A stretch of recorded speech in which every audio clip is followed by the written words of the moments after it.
He terrorized Los Angeles for a quarter of a century. The police had his DNA but no name. With a 14-year gap in his crimes, the media dubbed him the Grim Sleeper. This is the story of how a revolutionary scientific technique finally unmasked one of America's most elusive serial killers. The killing began in the mid-1980s. A series of young black women, many of whom were chronic drug users or sex workers, were being murdered in South Central LA. The first known victim was Deborah Jackson, killed in August 1985. She was followed by Henrietta Wright and others, all linked by the same point, .25 caliber pistol. The LAPD was heavily criticized for its slow response. Community activists, led by Margaret Prescott, accused the police of indifference because the victims were poor, black, and considered marginalized. Prescott's group, the Black Coalition Fighting Back Serial Murders, held weekly protests demanding action. The investigation was chaotic. Initially, police thought one killer, the South Side Slayer, was responsible. It was later discovered that multiple serial killers, including Michael Hughes, were preying on the same community simultaneously, muddying the waters and allowing the Grim Sleeper to remain hidden. After the 1988 attack on a woman named Enietra Washington, who miraculously survived, the murders linked to the .25 caliber gun stopped. For 14 years, there was silence. Many assumed the killer was dead or in prison, but in 2002, the sleeper awakened.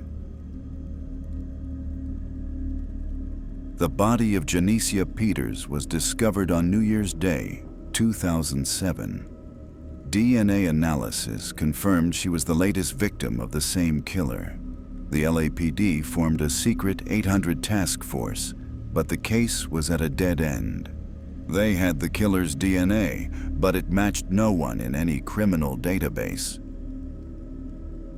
The key to understanding the killer's method came from the sole known survivor, Enietra Washington. She described being picked up by a man driving an orange Ford Pinto.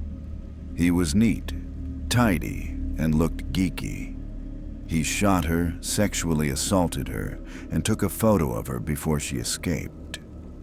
The bullet removed from Washington's chest was a critical piece of evidence. It was matched to the same .25 caliber pistol used in at least 7 of the murders. The police had a profile and a method, but the killer's identity remained a ghost.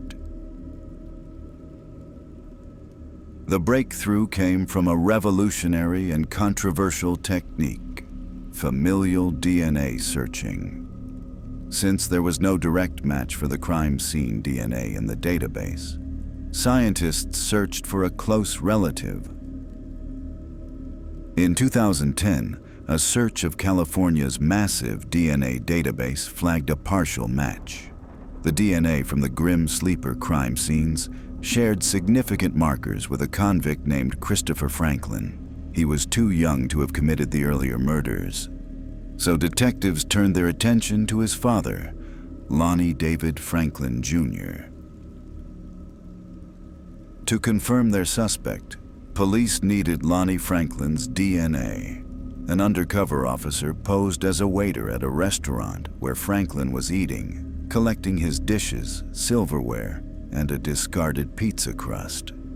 The DNA was a perfect match. On July 7th, 2010, Lonnie David Franklin Jr., a 57-year-old former garbage collector and city garage attendant, was arrested. The search of his home revealed a trove of photos of hundreds of women, some of whom have never been identified. At trial, Franklin's defense attorney, Seymour Amster, presented a bizarre last-minute theory.